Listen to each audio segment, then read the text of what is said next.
At syempre, ito yung augmented reality pag giniscan mo yung QR code. Kailangan nakascan yung map, no? Ayan, naglalakas si Jollibee, no? Ito ang trivia sa T-Rex. Ang galing, no? May pa-QR code game din si Jollibee. Tapos naglalakad siya yan. Ano? Pwede mo siya kontrolin. Dito naman tayo. Trivia about Velociraptor.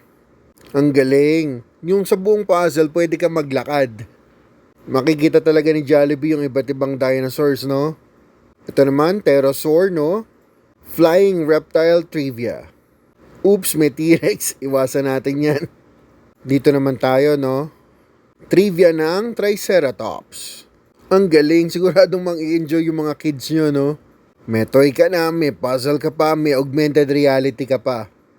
Plus, may mga trivias pang kasama. Kaya kung dinosaur lover ka, kunin mo na tong toy na to. Panalong panalo. You know, may volcano pa dun sa upper right. Super awesome. So, there you have it. We have Jollibee's Dino Discovery. Unang toy pa lang, pero panalo na sa akin. Perfect score, 10 out of 10. Jollibee, iba ka.